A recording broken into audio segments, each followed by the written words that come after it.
Hey everybody, Rockin Robbie Billups here, and it's that time of the week, Wednesday, time for the weekly comic book review.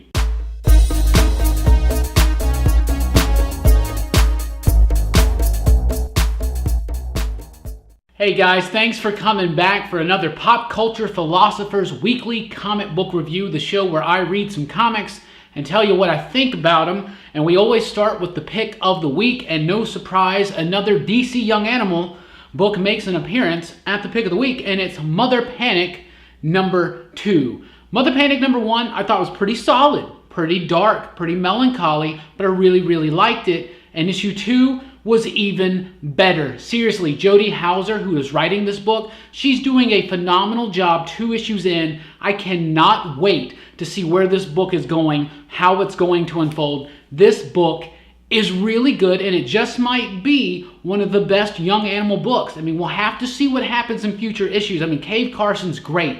Doom Patrol is fantastic. Mother Panic is real. This is real, y'all. It's set in Gotham City, so it's a little bit more connected, kind of like Cave Carson, but it's more connected to the DCU proper. It's not as weird and zany, but it is deep, and it is dark, and it is melancholy, and it says some stuff. This book's got a lot of substance in it, and it's got brilliant art by Tommy Lee Edwards. This dude's artwork is fantastic. This book is so good. I would highly recommend all of the DC Young Animal books, but Mother Panic especially. Any Batman fan, if you buy anything that's related to Batman just because, like if you read Nightwing just because it's related to Batman, if you read these books just because of Batman, read this. I mean, Batman is barely in issue 1, Batwoman's barely in issue 2. It's not about Batman, it's not about Batwoman, but it is about Mother Panic and Gotham City. Gotham City is a character in this book, and it's not so heavy-handed like in the Scott Snyder stuff, in my opinion. But that's the pick of the week. Let's get to some more DC books. They got a brand new one, Supergirl, Being Super. This book was written by Mariko Tamaki, and it was drawn by Joelle Jones. Now, Joelle Jones has got some fantastic artwork in this book. Seriously, it's really cool. The gist of this book is it's out of continuity, if that stuff matters to you, but it's Supergirl. It's a Supergirl origin story without Superman. So what's a Supergirl origin story without Superman?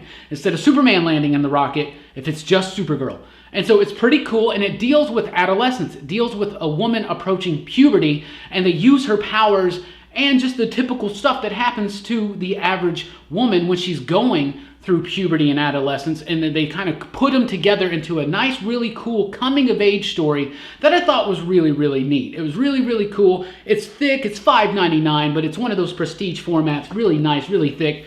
It's well worth your time. Seriously, this is great. It's got fantastic artwork, and Jones's artwork is good, and her line work is fantastic, but what's really impressive about this book is some of the perspective that is used in the artwork. It's absolutely fantastic. Let's get to some of the big popcorn stuff, right? Justice League versus Suicide Squad number 2. Now, last week, I actually liked Justice League versus Suicide Squad, and I actually like issue 2 as well. Like, seriously, guys, I had a comment last week. I can't remember who it's from right now, but they were basically saying, Justice League I've heard is not good, Suicide Squad is not good, why would I read this? Well, you're right. Justice League is not good right now. Suicide Squad is not good. In fact, it's Jim Lee turning in the worst work of his career, in my opinion. And I like Lee. I do. Out of all the Image guys, Jim Lee was the one I thought that actually had talent and has actually developed that talent a little bit further. A lot of those guys are still doing the exact same stuff or just not doing anything, right? But I do like Jim Lee, but it's aside, I'm not talking about Justice League or Suicide Squad. I'm talking about Justice League versus Suicide Squad, right? But it's good. It's good, guys. Seriously, Joshua Williamson is writing this. He writes one of my favorite Image comics right now with Birthright. He's also doing a pretty decent job on The Flash. This book is good. No matter what you think about Justice League or Suicide Squad, this book is good. Completely different team. It's really cool. And in this issue, you get that fight. Justice League versus Suicide Squad, right? And it's like, this is such, like, it's like a one-sided fight. There's no way that the Suicide Squad can handle themselves against the Justice League. They do the fight perfectly in this, actually. They do a really good job of showing how the fight goes down. They did a really good job, and Max Lord, Lobo, all those other characters that from the first issue, they're in here, and it seems like they might remember the pre-New 52 stuff. okay? They may even be pulled from the pre-New 52 stuff. So if you're paying attention to this DC Rebirth Watchmen connection, there's stuff they're talking about in there. Wonder Woman, number 13. Greg Rucka has been a fantastic writer for Wonder Woman. This book is really, really cool. After the revelations of last issue, or the 2 issues ago, and if you're not caught up, stop listening for 5 seconds. Wonder Woman has never returned to Themyscira since she first left. All the times that she's gone back to Themyscira, to Paradise Island, it's been fake. It's been a lie. It hasn't been real. So now she is reeling from this news, and this book kind of really puts the spotlight on Steve Trevor. So it's a really cool tale about Steve dealing with the Wonder Woman who is so overwhelmed with this truth that she's been given. It's crazy. It's a really cool book. The only thing I would say is that it's got art from Renato Gaitis. And I'm not the hugest fan of his artwork, never really have been. It's a little odd. It's good, he's a talented artist, but it's not quite my thing. I don't think it really fits for Wonder Woman, especially this issue, but I'm pretty sure Liam Sharp's coming back very, very soon, but some more Veronica Cale stuff in there too. Wonder Woman is a really, really cool book. Action Comics 970. So we've been doing this Men of Steel story where it's talking about Lex Luthor is going to be the next Darkseid. And so these guys, one guy named LaCall, they're like bounty hunters from another planet. They can see the future. They're trying to prevent these futures. Everything that Civil War II is about is done in this. And this is just a normal story. It's not a big, giant event, right? And I think that Action Comics actually handles it a little bit better. Superman's really thinking hard about this. I like Superman in those Star Trek type situations where what is the right thing to do? Should he let Luthor be killed to prevent this terrible thing from happening? Or should he give this Luthor, who is not the Luthor he knew, the benefit of the doubt? Anyway, Superman is great. Patrick Zircher's artwork is phenomenal in this issue. It is so clean, so precise, so dynamic, and action-packed. Action Comics is exactly what it says it is. Detective Comics number 947. I've been loving Detective Comics, loving it more than Tom King's Batman. If you're familiar with the videos, if you watch, you know this. This is really fun. It's the end of that Victim Syndicate story, which I have just been completely enamored with. But it wraps up pretty good. It's really heavy on exposition. There's a lot of dialogue. It's incredibly verbose. There's just a lot of like talking at the reader, right? But it's really the characters talking to each other. But it's good. It's really good. There's a lot of good points made in there, and it's very heavy on its verbiage, you know. But it's good. It's really solid. It's a good wrap up on the idea of what Batman is and how Batman puts not only his partners in danger, but the rest of Gotham in danger, right? Like, that's something that needs to be addressed. I think James Tynion IV is doing a fantastic job on this book, and I'm not usually the hugest fan of him, but dude, I'm really liking Detective Comics. It's really, really fun stuff. And Detective Comics was making me like Spoiler a little bit because I've never been a huge fan of Stephanie Brown, the Spoiler. But this issue cemented the fact that I absolutely can't stand her. Straight up. So read that. That's pretty fun. The Flash number 13. We talked about Joshua Williamson right now, who kills it on Image's Birthright. Fantastic book. Read it. Seriously. So good. In fact, book 1 down below. There's a link. Check it out. Support PCP. It's a really good book. Birthright is a really cool fantasy book from Image written by Joshua Williamson, who is currently writing Justice League vs. Suicide Squad and has been writing The Flash throughout all of DC Rebirth. This is a nice little fun one-and-done story. It's really cool. Centers on the Kid Flash and a very serious date between Iris and Barry, which is kind of rare in the comics now. They're reconnecting these things, right? This pre-New 52, these relationships from the pre-New 52 are starting to come back together, right? And so that's really cool. Oh, one more thing, that Detective Comics right here, Tim Drake. Oh, what? That's all I'm going to say. But this is really cool stuff. It's all right. It's a Christmas story in a way, and I hate it when they put out a Christmas story after Christmas. Like, maybe it should have been. Anyway, but it was a good, solid, single-issue story that really developed a lot about the Iris and Barry relationship and really put the spotlight on Wally West's Kid Flash. Really cool stuff. The other Wally West, Titans, number 6. Dan Abnett's actually been doing a really good job on this story that's about friendship. It's about hope. It's about a lot of cool stuff that I really, really like. The Return of Wally West finishes up its last chapter here in issue 6, and it's fun. It's all right. I'm not the hugest Brett Booth fan, But aside from that, this book is rather enjoyable. I did not think I would be continuing to read this for 6 issues, but I actually like it. And of course, the intrigue of Wally West's return and what that means for this DC Rebirth Watchmen stuff is really fascinating. And at the end of this book, one word, and we'll talk about this at a later date, but one word is said, and it's a Watchmen thing. Anyway, Batman Dark Knight 3, The Master Race, number 7. This thing's going to be 9 issues now, okay? It was going to be 8, but now it's going to be 9. I'll be honest, guys, I kind of dig DK3. I actually like the story. First of all, it's really cool. And it's really cool to see Batman and Superman like not fight each other in a Dark Knight book, right? So that's kind of cool. I've actually been liking the main story. The little mini comics that are in here, right here, oh, those are terrible. Those are just so bad in my opinion. Like I can't stand it. But Dark Knight has been pretty cool. I really like what Superman does in this issue. Just read it and we'll talk about it in the comments below. But seriously, I actually like it, guys. I really kind of do. But seriously, I don't like everything about it. That mini comic is just atrocious. I should just rip it out and throw it away, right? Anyway, let's get on some Marvel stuff. We've been talking a lot about DC. The big thing for Marvel this week is this. Civil War II, number 8. That's the final issue of Civil War II. This is garbage. This is absolute trash, in my opinion. Like, I'm not trying to be hard because Brian Michael Bendis is a pretty capable writer, of course, and David Marquez is a brilliant penciler. The artwork is still fantastic. There's some giant action scenes in here, Captain Marvel versus Iron Man, and it is giant, it's epic, it's explosive, it's cool.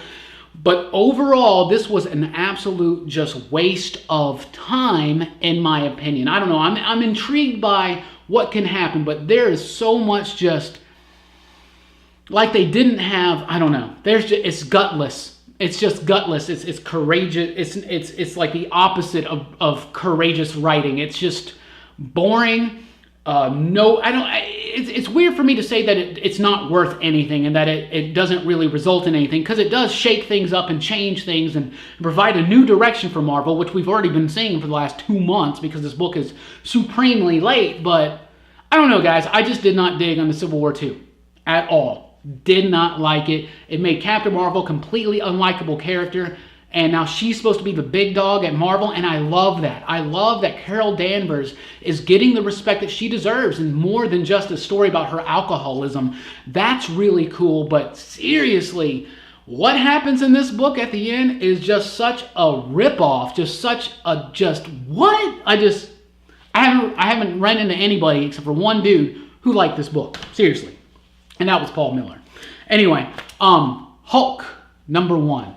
So we do got some cool stuff coming out of the post-Civil War II stuff, and Hulk number 1 is one of them. Straight up.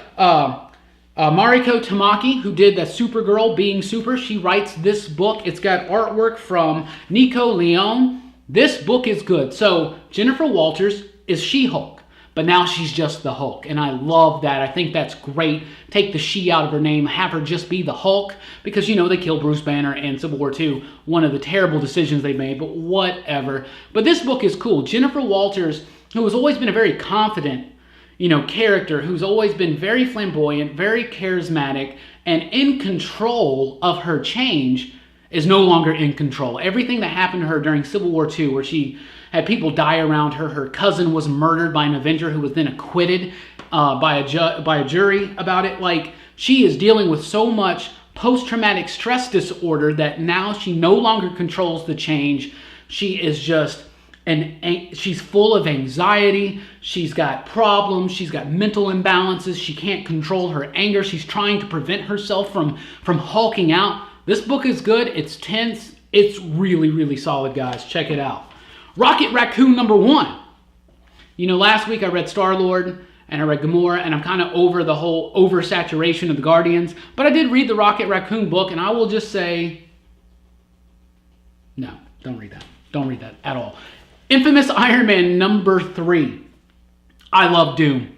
Dr. Doom is one of my favorite characters, period, in all of fiction. Love Dr. Doom. I really still think this should be the Invincible Doom and not the infamous Iron Man. But it's cool, and what's really cool about this is, and this is written by Bendis and it's drawn by Alex Maleev, who's a fantastic artist, though I don't think he does the thing the best. Sometimes superheroes in Maleev's hands just, I don't know, there's something about his style. His style is too gritty for some of these more like mythological, like, I don't know, like, it just, sometimes it looks a little weird. But there is artwork in here that is fantastic. His Doctor Doom is brilliant. It's cool. You get a really good explanation from Victor himself as to why he is doing what he is doing.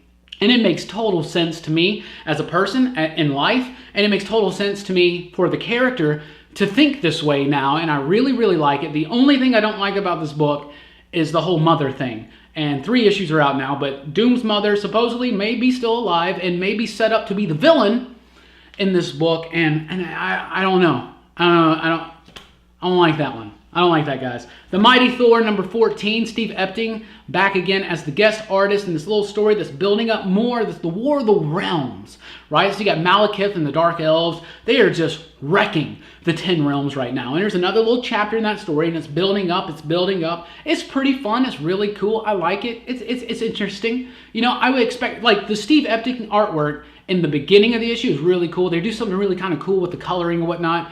And then it gets kind of typical after that. But it's a good, fun story. It's really good. And I love Jane Foster's Thor.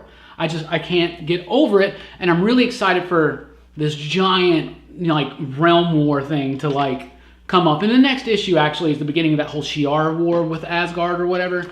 It's going to be super, super cool. Black Widow number 9. Just want to spotlight this real quick because it is fantastic.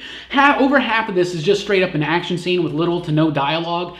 And it's fantastic. It's great. It's phenomenal. It's amazing. It's brilliant. This book is so good. And I was super, super sad when my buddy Lance told me this week that 12 issues and it's done. Seriously, you can't. Everybody's hollering for a Black Widow movie. And Scarlett Johansson, I just saw an article today where she was the #1 money-making actor in Hollywood this year, and everybody's wanting a Black Widow movie, and it seems like people could support that, but Marvel can't support a Black Widow comic book, especially one this good. Seriously, guys, get on board right now. Black Widow is fantastic, spy thriller, action, cool, awesome, intriguing stuff.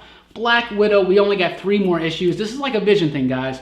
I'd rather have 12 superb issues than 50 issues of garbage, but it's going to be sad to see it go. And I don't really talk a lot about Star Wars books. I know I talked about the Dr. Aphra book a couple weeks ago, but Star Wars number 26, I'm going to mention this real quick because for the first time in the Jason Aaron main Star Wars book, we got Yoda. We got Yoda. We got Yoda. What? How? Luke hasn't met Yoda yet because this is in between New Hope and Empire, but remember the journal of Obi-Wan Kenobi, right? So Luke has that journal, and every so often they give you the story from the journal that Luke is reading. And in this is a new story. I think it's called Yoda's Secret War or Silent War. Yeah, Yoda's Secret War, and that's even cooler knowing about Marvel, right? This is Yoda's Secret War, first chapter. Yoda's in it, and it's good, it's great, and Yoda is completely badass. So check out Black Widow. That book is amazing. Infamous Iron Man is actually heating up, but Hulk is really, really good. Civil War 2, you let me down. You let me down, guys. Dark Knight 3, I'm actually kind of liking it for the most part. But the DC stuff is still just reeling it in. There's some DC Rebirth Watchmen stuff this week. Little words, little hints, characters, all kinds of cool stuff. We're like 6 months into DC Rebirth right now, so it's really about to start kicking into gear. We got Superman Reborn story coming up. We got the big giant Batman story this summer with Capullo and Snyder. Guys, it's about to break open. It's about to happen. We're about to find out a whole lot more about this stuff. But seriously, Young Animal, can't recommend it enough. Read Mother Panic. Dark, gritty, real, substance. Really good stuff. Let me know down below. What did you read this week? What did you like? What did you hate? What did you think about Civil War 2?